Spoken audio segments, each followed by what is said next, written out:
G'day. Today we're doing a service and possibly repair on a BA XR8 2003, and owner is complaining that there's some strange transmission issue, like it's lagging. Alright, now he thinks he's got a transmission problem, but I'll just show you how to test for a fuel problem or electrical problem. We're in drive, we're going to go back down to first gear and floor it.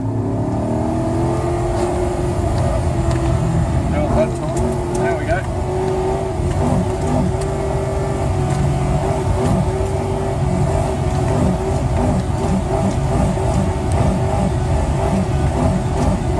Feel that?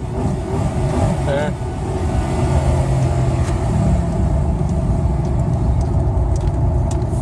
Now we're cruising along, and we're in top gear, and I'm just gonna floor it.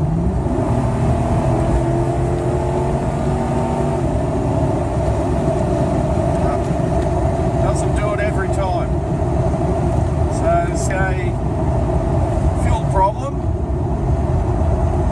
Probably a blocked filter or something along those lines, or a karate injector.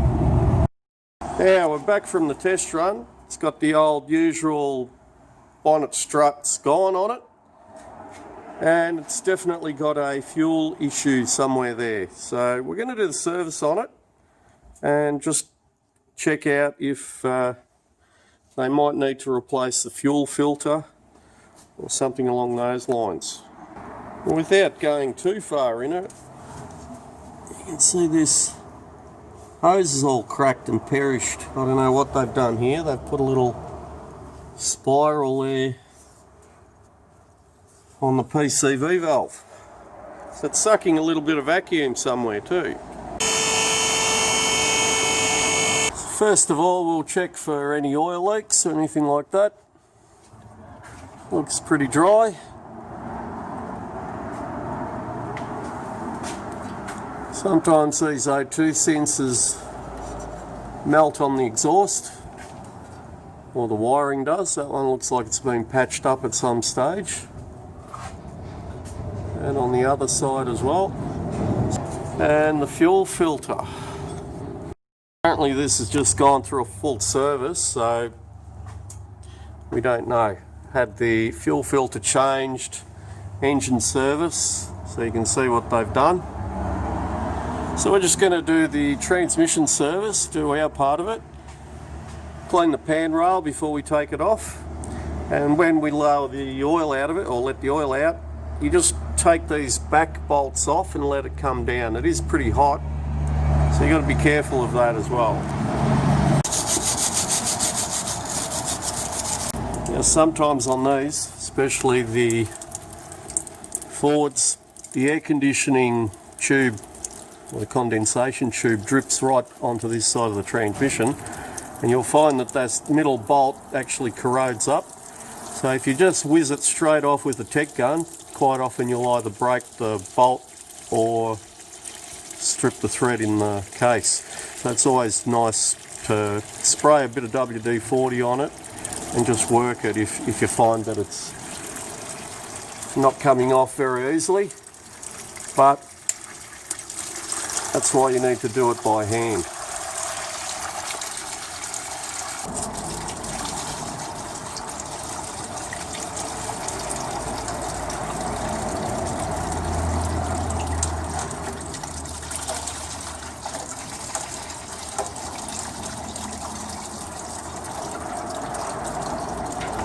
I've got the pan off, and just be very careful because you'll still have a bit of oil stuck in the top of it there, especially if you're removing it when it's hot.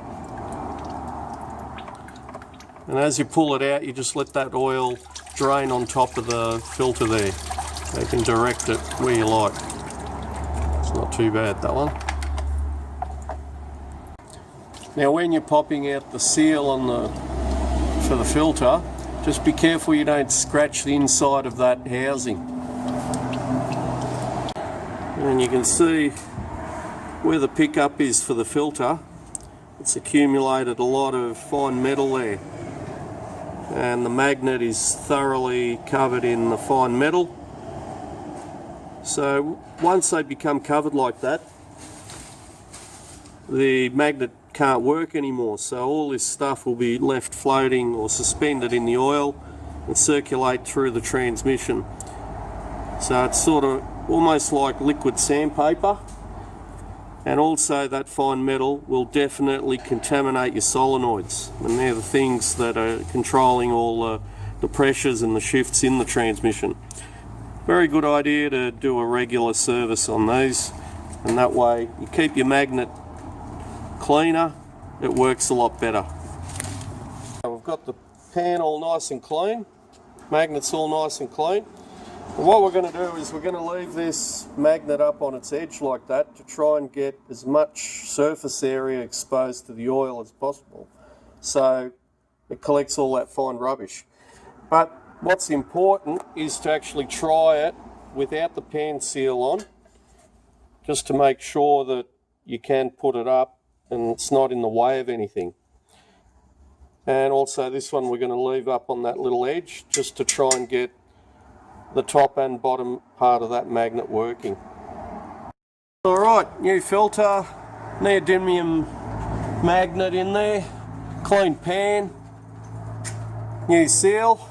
I've got the plug out, 16mm head on the plug.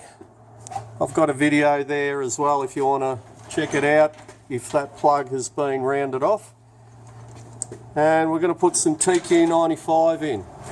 Now you won't be able to get it all in one go, so just fill it up till you get it just coming out of there. Start it briefly for about 5-10 seconds, that'll pump the oil back into the torque converter, and then you can top it up again.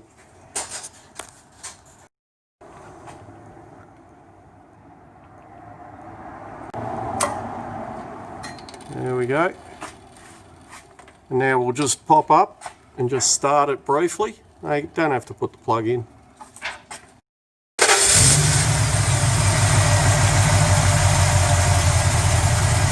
Yep, turn it off. Now we can put the rest of it in, and then we can take it for a test run. With these particular transmissions, you get them at operating temperature, let the vehicle sit for about 20 minutes, and the oil should be just weeping out of there. What I like to do is just make sure the transmission pan's at about 40 degrees. It's a little bit more accurate than letting it sit for 20 minutes. We're on about 47, 45, about 45 degrees, which is sort of a midpoint. The oil will expand with heat, but if you're in the range of between 30 and 50 degrees, generally that's okay. The oil isn't going to expand too much above that. So 45 degrees, if that makes sense, ideal. And just check the oil, make sure it's just trickling out of there. Anyway, I hope that's helped. Don't forget to like and subscribe. Any questions, leave them in the comment section. And if any of this information has helped, throw me a beer. Thank you for watching.